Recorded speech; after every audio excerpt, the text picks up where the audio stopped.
Une femme célèbre ou anonyme, une histoire. Parole de femme, un podcast réalisé en partenariat avec Skoda. Parole de femme. Ici, elles mènent leur vie comme elles l'entendent et elles assument tout. Elles sont entrepreneuses, artistes, altruistes, courageuses, têtues, ambitieuses, passionnées. Elles se confient en toute intimité sur leur accomplissement professionnel, leurs victoires comme leurs doutes. Parole de femme. Margot Lafitte. Avec un père comme le vôtre, Jacques Lafitte, pilote de Formule 1 émérite, on aurait pu vous croire biberonné au sport automobile dès votre plus jeune âge. Pas du tout, c'est seulement adolescente que cette passion vous cueille. Une fois le virus attrapé, il ne vous quittera plus. Vous lâchez l'équitation que vous pratiquiez alors à haut niveau pour des chevaux plus puissants, quand à 23 ans, vous faites vos premiers pas en compétition automobile avec succès. Petit à petit, vous évoluerez également vers le journalisme sportif avec la Formule 1 et plus tard les Grands Prix moto. En plus de ces 2 casquettes, vous êtes mère de 2 enfants et le bonheur se partageant, vous êtes également marraine de plusieurs associations. On vous dit énergique, drôle et toujours de bonne humeur. Vous êtes la figure féminine du sport automobile en France. Margot, bonjour. Bonjour. Margot, ce n'est pas votre père qui vous a donné cette passion pour le sport automobile et vous dites même que c'était plutôt une passion absente de votre quotidien dans votre enfance. C'était totalement absent parce qu'il a voulu nous épargner. En fait, avec le recul, c'est ce que j'ai compris. Et pour lui, la famille, c'est pas le travail, quoi. Et donc, en fait, on parle pas du travail à la maison. Alors, on en parlait un peu. Mon parrain, c'était Jean-Pierre Jabouille.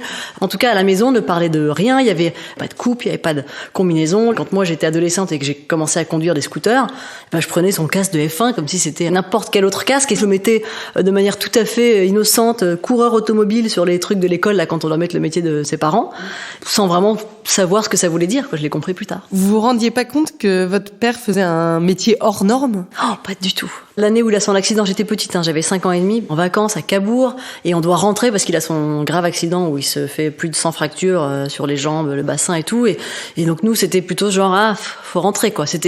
J'ai toujours ces trucs-là en tête de me dire, mais comment je me rendais pas compte, quoi. Mais à la fois, je pense que c'était bien, et je fais un peu comme ça avec mes enfants aussi aujourd'hui. Je pense qu'il faut préserver ces enfants de ces choses-là, de trucs pas leur donner conscience trop vite des choses, en fait. Et d'ailleurs, vous allez pratiquer un sport qui me semble pas familial. Vous avez fait de l'équitation à haut niveau.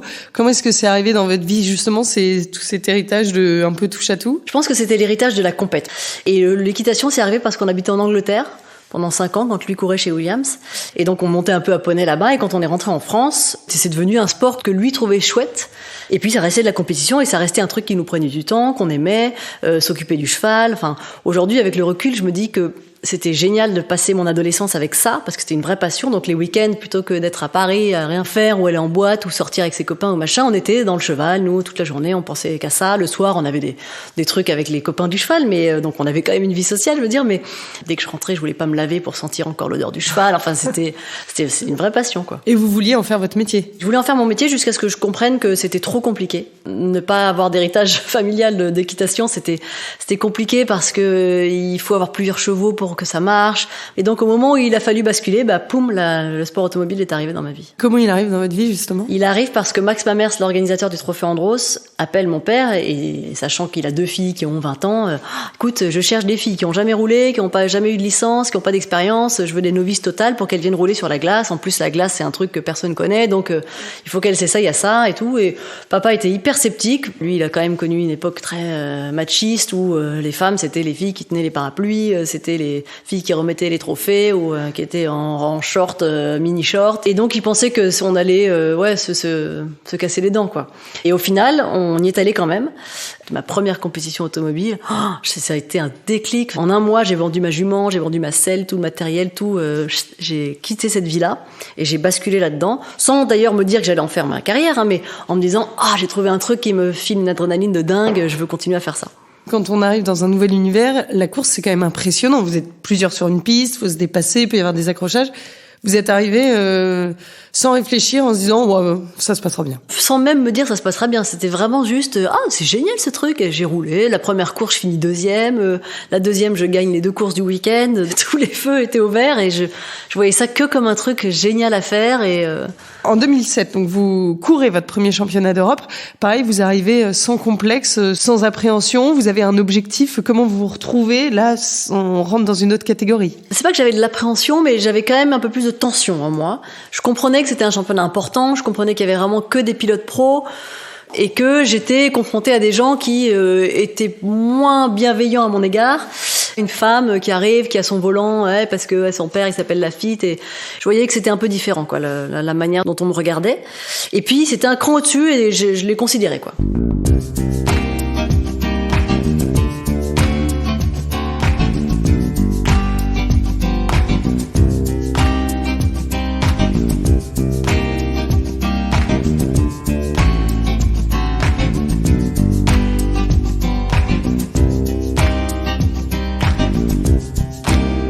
Est-ce que vous avez déjà atteint vos limites physiques? Parce qu'il y a peu de femmes dans le sport automobile et souvent on le justifie alors par l'intérêt un peu limité des femmes pour la voiture, mais aussi par rapport à leurs limites physiques. Est-ce que ça vous est déjà arrivé, vous, de vous dire là j'ai atteint mes limites? Ça m'est arrivé en Formule Renault 3.5, qui était à l'époque l'équivalent de la F2, donc c'est vraiment la catégorie juste avant la F1. Et une équipe de ce championnat me propose de venir rouler en 3.5 juste pour faire un test. Et mon père me dit, fais gaffe, la 3.5 quand même, c'est quand même assez physique, tu vas avoir mal au cou, donc demande-leur de te mettre des petits patchs là sur les côtés et comme ça tient un peu ta tête.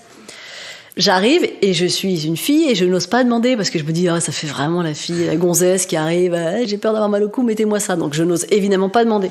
Mais sauf qu'au bout de 30 tours, j'ai hyper mal au cou, mais parce que je ne suis pas entraînée. C'est incroyable d'ailleurs les limites physiques qu'on peut ressentir. Ça m'était jamais arrivé, quoi. Et là, je suis comme ça et je peux plus lever la tête. Le virage est là-bas et je peux plus regarder là-bas. Je suis comme ça du coin de l'œil. Et vous avez pas décidé d'arrêter au bout de 20 tours? Ah non, il fallait que j'aille au bout de la journée. J'ai quand même dit, mettez pas les pneus neufs, c'est dommage. C'était pour eux, en fait, je voulais pas qu'ils gâchent. mais sinon, non, je serais allée au bout quoi qu'il arrive. Faut que ça reste possible, mais ça l'était encore. Après la compétition, vous êtes lancé dans le journalisme. Comment est arrivée cette reconversion? Automoto m'appelle pour me proposer de faire des essais dans l'émission du dimanche matin. Et donc je dis bah oui, bien sûr, j'adore. Je fais ces piges-là, j'en fais quelques-unes dans l'année. Parallèlement, j'ai l'émission V6 qui n'avait plus vraiment de présentateur, qui me donne les rênes d'une émission, une vraie émission, quoi. Et donc là, je me dis, quand même, c'est un peu plus important. Le pilote se passe super bien, je m'entends hyper bien avec l'équipe, tant et si bien que je suis restée 11 saisons avec eux. Et donc, je fais tous ces trucs-là, et finalement, la télé rentre dans ma vie en même temps que le sport automobile, pratiquement, quoi, puisque, encore une fois, Automoto, c'était la première année où j'étais pilote. Et donc, tout s'est fait progressivement, ma carrière de pilote et ma carrière en télé. Et les deux me servaient beaucoup, en fait. C'est ça qui était génial, c'est que j'avais la légitimité parce que je faisais de la course automobile, donc je pouvais parler de voiture à la télé, et à la fois, je pouvais avoir et décrocher des volants parce que j'avais une émission de télé, donc j'avais une belle vitrine, finalement, médiatique pour l'équipe qui me faisait rouler.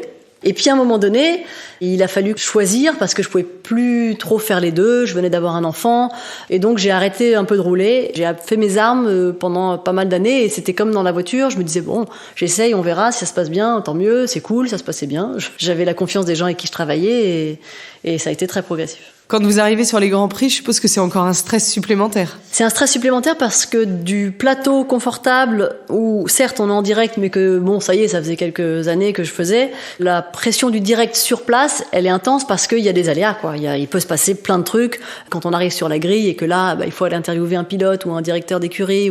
Là, ça met un peu plus de tension parce que mais au final, j'ai adoré. J'ai tout de suite aimé.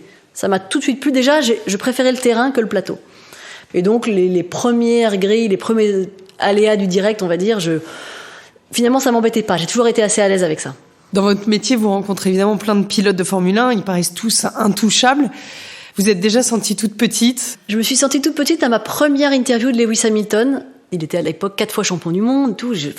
C'était quand même un mec impressionnant, quoi. Ils ont beaucoup de charisme, ces mecs-là. Donc oui, là, je me suis sentie face à face avec lui dans un canapé, comme on est là, genre.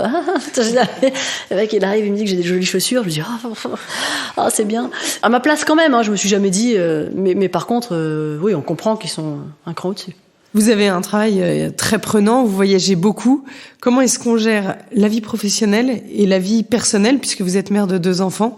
C'est compliqué de gérer, je trouve, parce que le temps est hyper précieux et voir ses enfants grandir, pour moi, c'est ce qu'il y a de plus précieux au monde. Donc, je veux pas trop partir pour être là, mais à la fois, je veux partir parce que j'ai besoin de ça, parce que on dit toujours qu'un parent épanoui a des enfants épanouis, parce que c'est quand même intense quand on a des enfants petits. Nous, on est en famille recomposée, donc on en a 4 quand on est tous ensemble.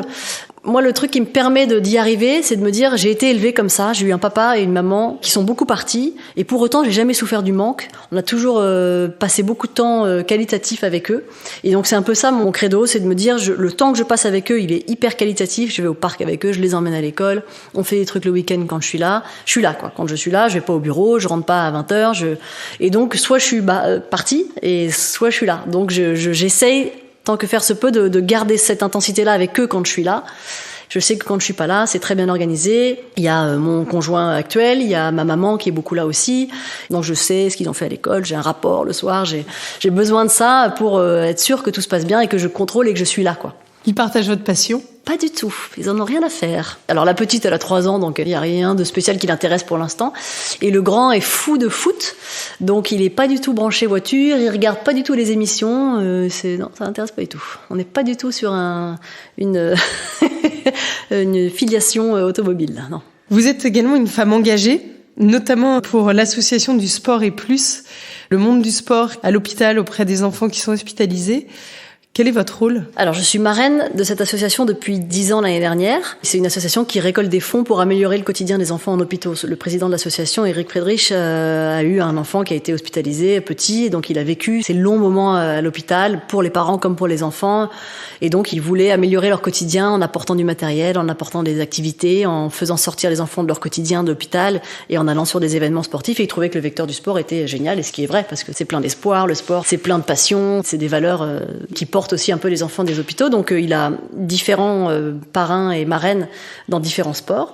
Il a commencé par le sport automobile avec Kevin Estre et moi. Il y a 10 ans, il me contacte sur Facebook. À l'époque, j'arrivais encore à lire mes messages sur Facebook. Je trouvais son approche super sympa, hyper humble, bien sûr. J'ai été très sensible à son message et donc je lui ai répondu. On est resté en contact et puis il m'a proposé d'être marraine et donc j'ai accepté volontiers. Et je me disais, c'est quand même génial, grâce à ma notoriété qui est pas hyper grande, mais malgré tout une notoriété certaine dans mon milieu, j'ai des contacts, je peux le mettre en relation, organiser des choses qui vont faire que on va récolter des fonds et les enfants vont sortir de l'hôpital. Donc j'avais pas d'enfants à l'époque où je me suis engagée. La première fois où je suis allée dans un hôpital avec Eric, ça m'a bouleversée, quoi. Je me suis dit, mais évidemment qu'il faut soutenir ce genre de cause-là et je pourrais pas ne pas en soutenir aujourd'hui, quoi. J'ai l'association qui me permet de le faire. D'ailleurs, souvent, je trouve que j'en fais pas assez, mais ça me paraît tellement normal, en fait.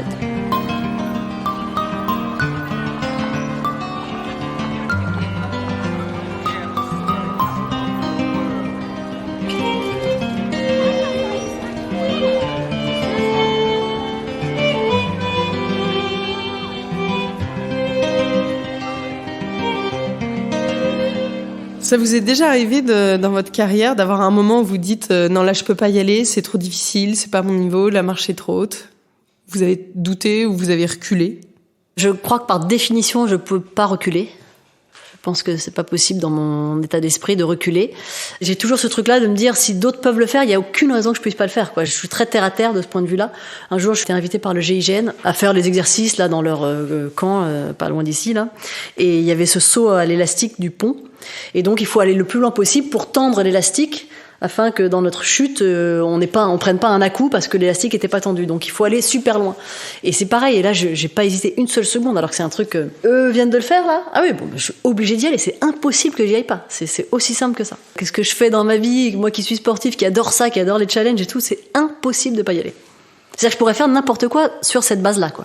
À l'inverse, de quoi est-ce que vous êtes le plus fier sur votre parcours professionnel ? J'ai du mal avec le mot fierté, en fait. C'est un truc, c'est comme je vois dans les émissions de télé, parfois, là, je regarde beaucoup Koh-Lanta, ou je fais ça pour que mon fils soit fier de moi. Enfin, j'aime pas du tout cette notion-là. Je la comprends pas, en fait.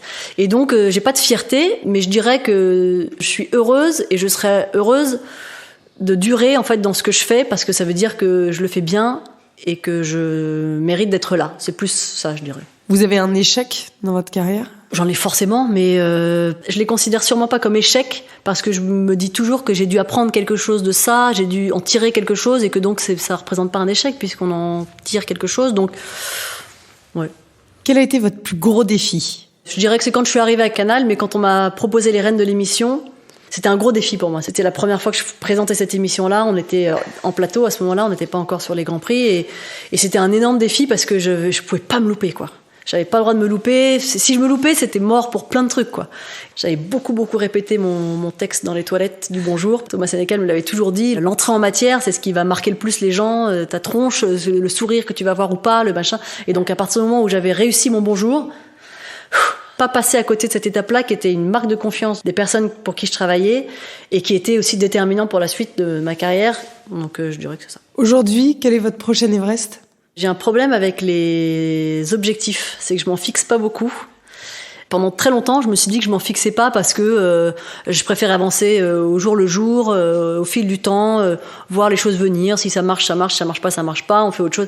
Et récemment, je me suis dit, en fait, c'est peut-être par trouille que je me suis pas fixé d'objectifs. Et je crois que c'est un peu ça. Je me suis découvert assez lâche récemment. Je me fixe pas d'objectifs parce que j'ai peut-être peur de pas les atteindre. Donc je m'en fixe pas en me disant on verra. Bon après, j'ai aussi dans mon background la philosophie de mon père, qui a toujours été de profiter des choses. Lui, je crois qu'il a eu cette philosophie-là parce que justement, il était trop témoin d'accidents fatals dans son métier. Il savait trop que le lendemain pouvait ne pas exister et que donc il profitait. Donc il nous a toujours inculqué ça. Donc on a cette pensée-là quand même de se dire on verra demain. J'ai jamais fait de projet à long terme, jamais. J'en fais un peu maintenant parce que j'ai des enfants, mais ça n'a jamais été mon truc. C'est une interrogation que j'ai en ce moment dans ma psychologie, là, sur comprendre pourquoi je m'en suis pas fixée, si c'est louable ou juste lâche. Vous avez un mantra qui vous guide ? Pas vraiment. Le truc qui m'a toujours guidée, j'ai vraiment compris un truc, que le travail rend tout plus facile. Et que plus on travaille, mieux tout se passe. Et moins on a besoin de travailler au final, en fait, comme une émission. Plus on la prépare, plus on est prêt, plus on s'est renseigné, documenté. On arrive dans l'émission, c'est plus un travail, c'est un moment détendu qu'on va passer avec des gens parce qu'on a tellement bossé son truc, son sujet, qu'on est prêt. Toujours travailler suffisamment pour être détendu et libre de faire ce qu'on veut après. Quel est le moment le plus délicat de votre vie ? Alors je dirais que quand je plante le 4x4 de mon père dans la Creuse à 10 ans dans un arbre, dans un tronc, ça c'était un moment un peu délicat parce que ça devait pas arriver et puis ça met pas en confiance. J'étais sur ses genoux, mais j'ai mal négocié un virage, c'est-à-dire que je crois qu'au lieu de freiner, j'ai accéléré. Mais j'ai appris, on apprend toujours de ses erreurs. Et un moment délicat en télé, c'est assez récent, au Grand Prix des États-Unis. Il y a Brad Pitt qui est là et je commence, donc c'est la première antenne du week-end, le vendredi matin, c'est les essais libres. Avant même de dire bonjour, parce qu'on commence toujours par une image avant de dire bonjour, et donc là on a une image, on a les stars qui sont là, Brad Pitt qui est là, machin, et je dis Brad Pitt. Je suis vraiment assez sûre dans ma tête, je me dis oh, personne n'a dû l'entendre. Et là, je me tourne vers mon consultant, Franck Montagny, et je vois que, il me dit ouais, c'est Brad Pitt. Et il me corrige.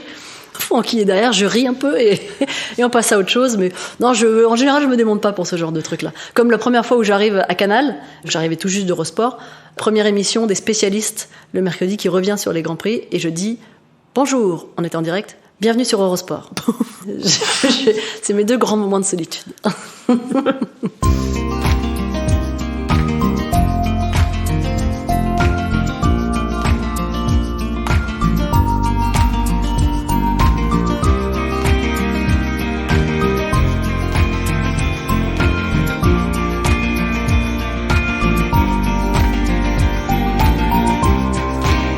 On va revenir à un de mes sujets de prédilection qui est l'automobile. Qu'est-ce qui ne vous quitte jamais quand vous prenez la voiture ? Je monte dans ma voiture, il faut que j'ai des lunettes de soleil. J'ai besoin de rien d'autre. Et peut-être un truc pour les lèvres, dont je ne me passe pas. Mais ces 2 trucs-là, je peux aller partout dans le monde avec ça. Voilà, je peux aller... une carte bleue, bien sûr, c'est plus pratique, mais... Effectivement. Non, mais c'est les lunettes de soleil. En voiture, je sais pas, j'ai trouvé qu'il y a toujours trop de luminosité. J'en mets même quand il fait gris.